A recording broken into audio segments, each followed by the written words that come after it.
Okay, we're going to be looking at an example of finding the diagonalization of a 3x3 matrix using Sage. So this will give us a hand with doing things like computing the eigenvalues and eigenvectors along the way. So our goal is going to be to write A as a product PDP inverse, where D is going to be diagonal with eigenvalues on the diagonal.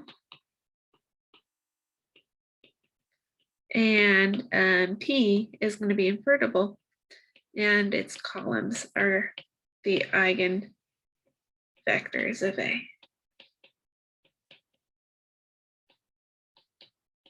Okay, so let's take a look. I'm going to just begin by entering the matrix into Sage, and then we'll look at how to find the eigenvalues. Okay, so we've entered this matrix in. To find the eigenvalues, we're going to write A dot eigenvalues with open parentheses, empty parentheses, just like when we're looking for the reduced row echelon form. And so it produces this result, 5, 1, -2. So we've got these three distinct eigen values. So this matrix D of eigenvalues has the entries 5, 1, and -2 along its diagonal. You can put those entries in whatever order you like.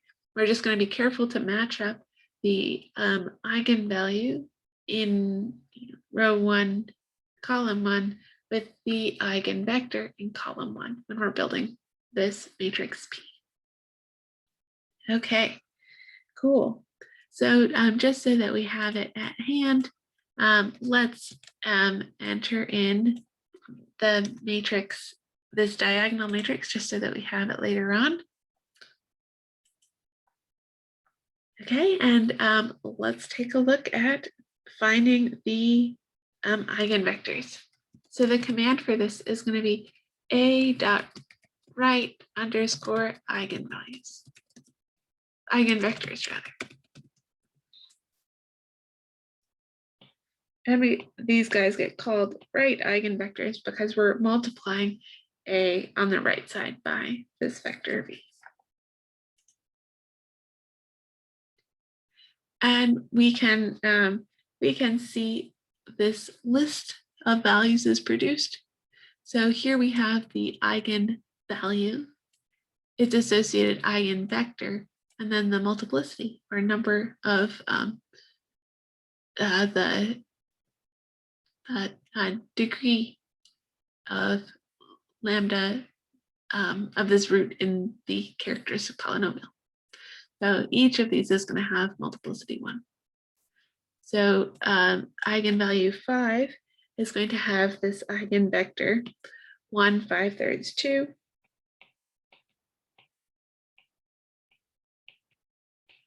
Eigenvalue 1 has eigenvector 1, 2, 3.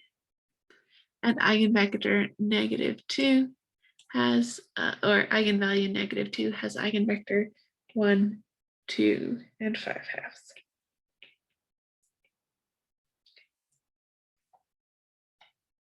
All right, let's enter this in as well.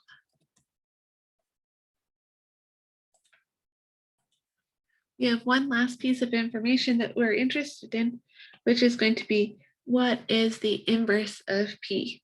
So because we've entered P in, we can now just ask for its inverse.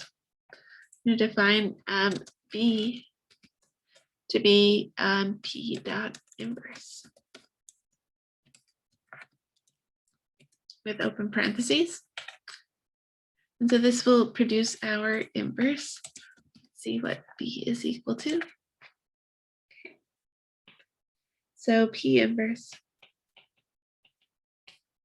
is 6, -3, 0, 1, -3, 2, -6, 6, -2. Okay, So if we take this matrix P, this matrix D, and this matrix P inverse, and we multiply them in the order P, D, P inverse, we're supposed to produce the result of the matrix A, or this 43, negative 36, right? This whole matrix over here. The nice thing about using the computer is that it's easy to actually do this calculation, right? So let's double check that this is indeed what we get. So we're going to take P times the matrix D times the matrix P inverse, which we wrote as just as B. And look at what we get. It is in fact A. So we have found we found all of the correct matrix parts. Great job.